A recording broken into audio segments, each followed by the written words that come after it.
বুঝ বুঝ যত আদি খেতা। দাদা দাদা বাড়িতে আছো? কে রে? ও ও সঞ্জু ভাই, তাই গো শুনছো? এ সঞ্জু আসছে গো। আয় আয় ভাই, কাছে আয় আয়। কতদিন দেখিনি তোকে, আয় ভাই আয়। তুই কি এতদিন পরে আমার কথা মনে পড়লো? দাদা বৌদির কথা কি এতটুকু মনে পড়ে? আয় আয়। ডাকি ফার্মার কোথাকার, গোটা গায়ে কাদা লাগিয়ে দিল। তোমরা দেখো আমার এই ভাই আজকে কত ইংরেজিতে কথা কটে। আরে কইবেনি কেন, কারণ তাকে আমি যে অনেক কষ্ট করে পড়েছি, কত বড় বড় বই আইসে আমাকে কত ইংরেজিতে কথা কটে। এটা তো আমারই সৌভাগ্য। কারণ দেখো যেভাবে সে বড় হয়েছে, বড় একটা কোম্পানিতে চাকরিও করে, আমার তো এটা এতে বুক ভরে যায় না। কি বলো? যা কইবু একটু বুঝা কইবু। আমি টুলটা লেইছি, তুই একটু দাঁড়া ভাই। আয় তুই বুঝে যা কইবি ভাই, একটু বুঝা করে বুঝ ভাই। তোমার আদরের না, আমি বুঝবো না। আমি যে উদ্দেশ্যে আসছি সেই উদ্দেশ্য আগে সফল করব, তারপরে বুঝবো। বাবার সম্পত্তি আমি ভাগ চাই সমান ভাগে।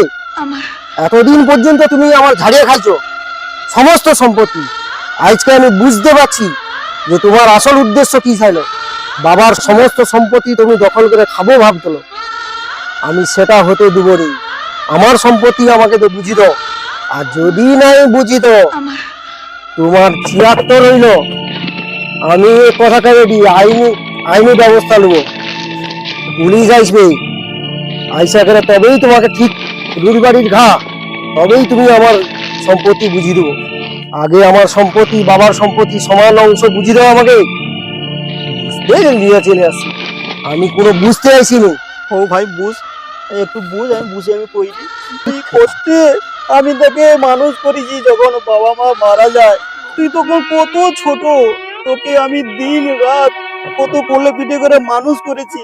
লোকের ধরে মজুর খেটে তোকে আমি মানুষ করেছি। যখন মাও মারা যায় তুই যখন চিৎকার করি, তোর বৌদি তোকে কত লালন পালন করেছে রে। ভর্তি ফির জন্য পয়সা ছিল না, তোর বৌদির সামান্য যে গহনাটুকু ছিল তাও সেটা বিক্রি করে দিয়ে তোর ক্লাসে ভর্তি ফি দিল। তুমি সব উদ্ধার করে দিয়েছো, সব উদ্ধার। বুঝ বুঝ বুঝ যত আদি খেটা।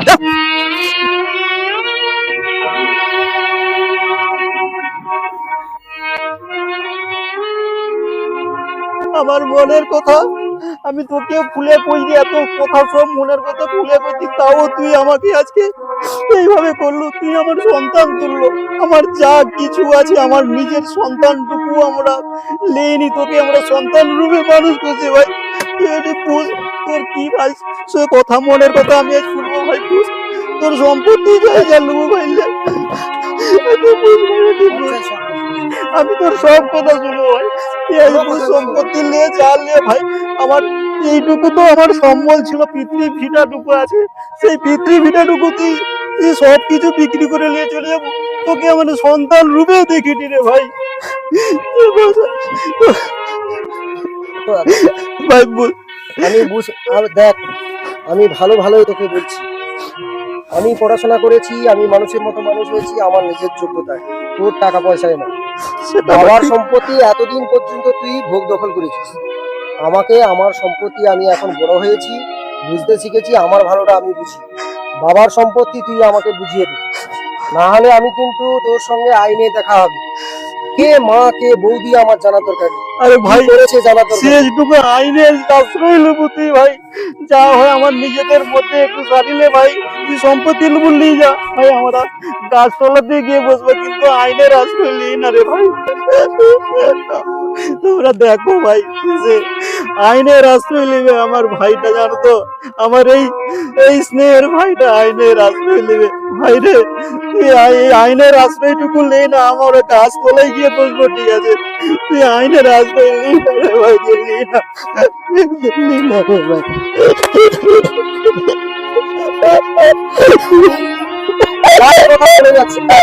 এক সপ্তাহ সময় দিলাম, এক সপ্তাহ সময়ে আমার বাবার সম্পত্তি আমাকে বুঝিয়ে দাও, না হলে কিন্তু তোমার অবস্থা খারাপ। জানি না